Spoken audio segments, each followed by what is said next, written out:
BJP ने राज्यसभा के लिए नामों का ऐलान कर दिया है। राजस्थान से बीजेपी ने सतीश पूनिया और अलका गुर्जर को राज्यसभा के लिए उम्मीदवार बनाया है। सतीश पूनिया और अलका गुर्जर को राज्यसभा उम्मीदवार बना करके बीजेपी ने राजस्थान के दो बड़े वोट बैंक को मैसेज देने का प्रयास किया है। सतीश पूनिया के जरिए जाट और अलका गुर्जर के जरिए गुर्जर वोटर्स को साधने की सर माथे पर, लेकिन हमें जो मौका दिया गया है, सतीश जी को और मुझे जो मौका दिया गया है, उनके साथ भी मैंने काम किया है जब वो प्रदेश के अध्यक्ष थे।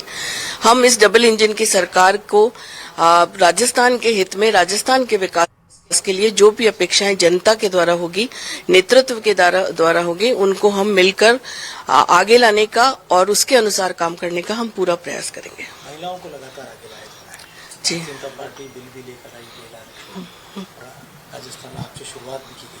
जी, देखिए 2014 के बाद से ये शुरुआत हो गई थी। चाहे वो आप इज्जत घर की बात करो, जनधन खातों की बात करो, आत्मनिर्भर भारत का आज बहुत बड़ा जो एक में सेगमेंट कहें तो वो महिला वर्ग है। तो महिलाओं को मुख्य धारा में ला। और ज्यादा जानकारी के लिए संवाददाता सुधीर कारू कर लेते हमारे साथ लाइव बने हुए हैं। सुधीर, अभी हमने अलका गुर्जर को सुना, उन्होंने साफ तौर पर कहा कि जो जिम्मेदारी दी गई है उसका निर्वहन किया जाएगा और उन्होंने सतीश पूनिया का भी नाम लिया। उन्होंने कहा कि उनके साथ भी काम किया है और आगे भी अच्छा काम करेंगे। देखिए, जिसकी विरासत में राजनीति मिले और उनको टिकट मिलती है तो कोई अचरज की बात नहीं है और बहुत बड़े समुदाय से ये बिलोंग करती है तो निश्चित रूप से टिकट मिलनी थी। क्योंकि राजस्थान की राजनीति में देखें तो अब जो सिनेरियो बनेगा राज्यसभा का 10 सीटों में, एक पे सोनिया गांधी होंगी कांग्रेस की तरफ से और बीजेपी की तरफ से अलका गुर्जर होंगी। तो क्या मेरी एक बार राज्यसभा सदस्य के तौर पर हम टिकटॉक के हिसाब से घोषणा हो चुकी है, बहुमत के हिसाब से भी साफ है, तो एक राज्यसभा सांसद से बात कर रहा हूँ मैं। देखिए, अभी बहुत जल्दी है। सदस्य मुझे टिकट पार्टी ने दिया है, उसके लिए मैं शीर्ष नेतृत्व का, प्रदेश नेतृत्व का, माननीय प्रधानमंत्री जी, माननीय मुख्यमंत्री जी और मेरे सभी कार्यकर्ताओं का हृदय से आभार व्यक्त करती हूँ। और राष्ट्रीय अध्यक्ष जी BL संतोष जी, जिनका योगदान रहा, जिन्होंने मुझे इस लायक समझा, मैं उनके विश्वास पर भी खरा उतरने का पूरा प्रयास करूंगी। सदस्य के रूप में मतलब विधानसभा के सदस्य रहे, इसके अलावा जिला परिषद के सदस्य रहे, दौसा और जयपुर, वहां से राज्यसभा का सदस्य के रूप में जाना किस तरह से संघर्ष भरा रहा या किस तरह की चुनौतियों का सामना आपको करना पड़ा? देखिए, मैं संगठन का प्रोडक्ट हूँ, निरंतर संगठन में काम करती आ रही हूँ पिछले 30 सालों से। और संगठन ने जब जब मुझे जो दायित्व दिया, भले ही वो जनप्रतिनिधि के रूप में हो या पार्टी में दायित्व हो या दायित्व नहीं भी हो, कोई काम कोई योजना के साथ जोड़ा, उसको पूरे प्राणपण से करने का प्रयास मैंने किया है। क्योंकि जिस विचार परिवार, जिस वैचारिक अधिष्ठान के साथ हम जुड़े हुए हैं, वो समाज के हर वर्ग को साथ लेकर चलने का और सबका साथ सबका विकास का जो मूल मंत्र है वो हमें सिखाता है। तो हर किसी भी उसमें मैं रही हूँ, फ्रेम में रही हूँ, मैंने हर जगह कुछ ना कुछ सीखा है। राष्ट्रीय कार्यकारिणी में होने का फायदा मिला? बहुत फायदा मिला, बहुत एक्सपोजर वहाँ मिला। जो बाकी बहुत से नेतृत्व थे, जहाँ अलग अलग स्टेट्स में जाने का मौका मिला, राष्ट्रीय पदाधिकारियों माननीय संतोष जी से बहुत कुछ सीखने को मिला।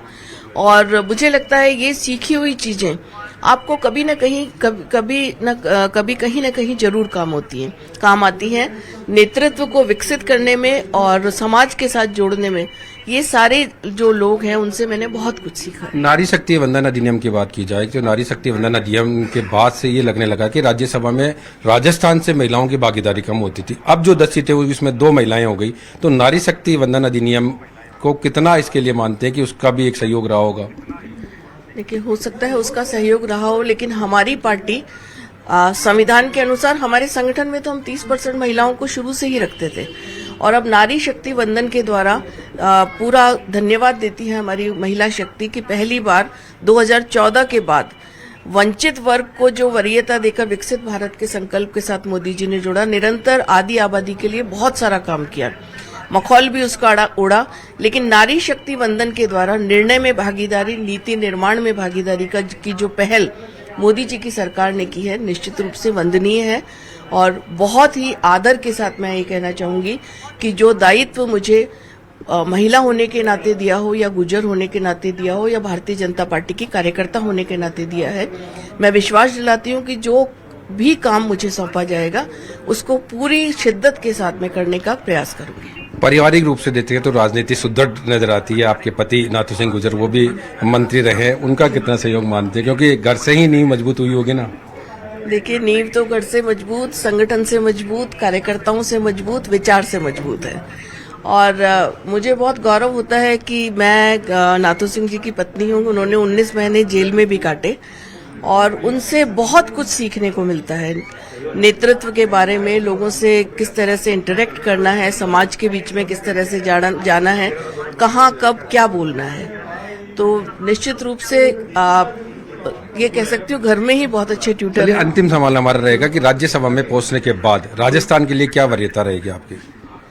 राजस्थान के लिए जो भी काम संगठन के द्वारा, सरकार के द्वारा, राजस्थान की सरकार के द्वारा जो भी अपेक्षित होगा, जो भी हमारे लिए बताया जाएगा, निश्चित रूप से उसको पूरी शिद्दत के साथ, पूरे प्राणपण से हम करेंगे और विश्वास दिलाते हैं कि विकसित राजस्थान को, और जो राजस्थान आज गति पकड़ चुका है, विकास की ओर बढ़ रहा है, उस महिला सशक्तिकरण के लिए कुछ रहेगा? महिला सशक्तिकरण तो मोदी सरकार आने के बाद महिलाएं निरंतर सशक्त होती जा रही हैं। और मैं एक चीज कहना चाहूंगी, महिला तो जन्म से ही सशक्त होती है, लेकिन उनको पहचाना नहीं जा रहा था। मल्टीटास्किंग करने वाली होती हैं और महिलाओं को अगर आप आगे बढ़ने का मौका देते हैं, लीडरशिप देते हैं, तो आप देखेंगे पारदर्शिता सबसे ज्यादा आती है। तो निश्चित रूप से मोदी जी का धन्यवाद, बहुत बहुत सरकार का धन्यवाद। देखिए, बिल्कुल हमारे साथ ये थी राज्यसभा में सदस्य चुने जाने वाली अलका गुर्जर, जिन्होंने तमाम पहलुओं पर बात की। जी बिल्कुल, क्योंकि लगातार कई नाम चर्चाओं में चल रहे थे सुधीर, और आखिरकार अलका गुर्जर और सतीश पुनिया, इन दोनों के नाम पर मुहर लगी। हम कह सकते हैं कि पूरी तरीके से चिंतन मंथन हुआ होगा और जाट और गुर्जर इन दोनों वोट बैंक को भी साधने की कोशिश रही है। हमारे साथ अलका जी की जो जहां से राजनीति की विरासत के रूप में देखें, नाथू सिंह गुर्जर उनके पति हैं, वो भी साथ में हैं। आपका कितना सहयोग रहा? उन्होंने कहा कि मेरे पति ने सब कुछ सिखाया राजनीति में किस तरह से आगे बढ़ना है। ये देखिए, किसी सबका सहयोग रहा और माननीय मोदी जी, अमित शाह जी, हमारे राष्ट्रीय अध्यक्ष जी, मुख्य